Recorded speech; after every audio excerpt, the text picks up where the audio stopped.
Welcome back to Trisha's world. तुमच्या सगळ्यांचं आणखी एका नवीन ब्लॉगमध्ये अगदी मनापासून स्वागत आहे. तर आज आहे मार्गशीर्ष महिन्यातला पहिलाच गुरुवार आणि त्याच्याबद्दलच मी हा ब्लॉग बनवते आहे.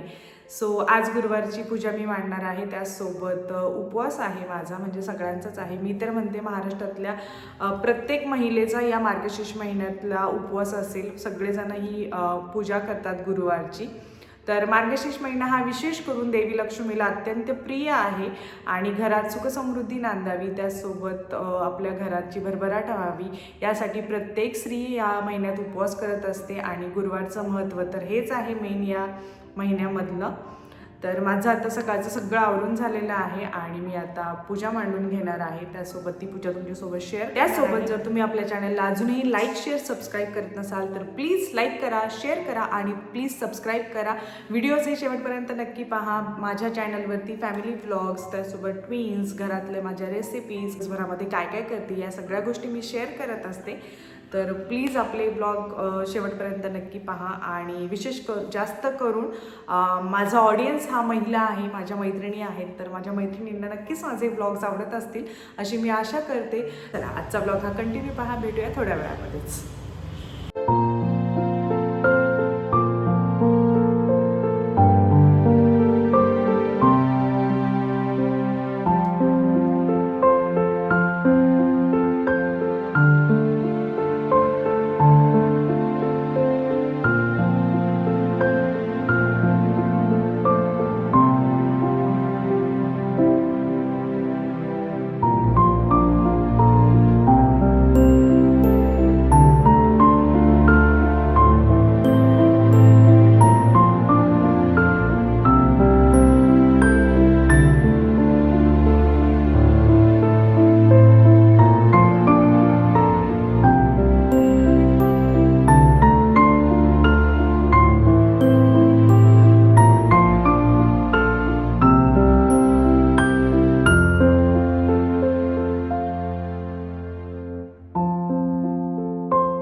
लक्ष्मी देवीची कहाणी. ओम श्री गणेशाय नमः. श्री लक्ष्मी देवे नमः. ओम श्री क्लम ओम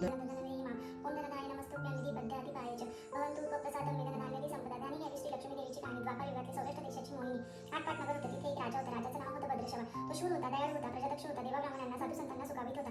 राजाच्या राणीचं नाव होतं सुरचंद्रिका. ती रूपाने सुंदर होती पण स्वभावाने गर्विष्ठ होती. आजच्या जन्मी ती होती एका वैश्य पटवलेला हंडा तिने घेतला. त्यात मीठ भरलं व तो नोकराजवळ देऊन ती पुन्हा आपल्या राजवाड्यात आली. मला जशी गप्पा गोष्टीत वेळ जात होता त्याने सहज विचारलं, माहेराहून काय आणलं? श्यामबलेने आणलेल्या हंड्याकडे बोट दाखवलं. मला राणा चाकण काढला. आत काय दिसतं? त्याला मिठाचे खडे. अगं वेडे, हे मिठाचे खडे कशाला? इथे नाही का मिळत मीठ? हो मिळतं ना, पण हे मीठ माझ्या वडिलांच्या राज्यातलं आहे. वडिलांचं राज्य सौराष्ट्रात होतं. तिथल्या शेजारच्या समुद्राचं आहे हे मीठ.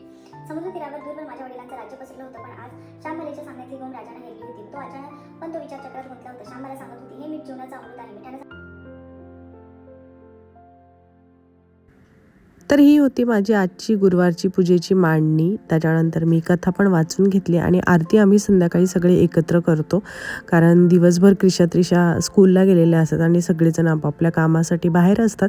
सो आम्ही सगळेजण संध्याकाळी एकत्र मिळून आरती करतो आणि नैवेद्य पण दाखवून घेतो देवीला आणि त्याच्यानंतर उपवास सोडतो. तर माझा आजचा हा छोटासा व्लॉग तुम्हाला कसा वाटला ते कमेंटमध्ये नक्की सांगा आणि आपल्या चॅनलला लाईक करा, शेअर करा, सबस्क्राईब करा. भेटूया आपण नेक्स्ट व्लॉगमध्ये. तोपर्यंत सर्वांनी काळजी घ्या. Bye bye.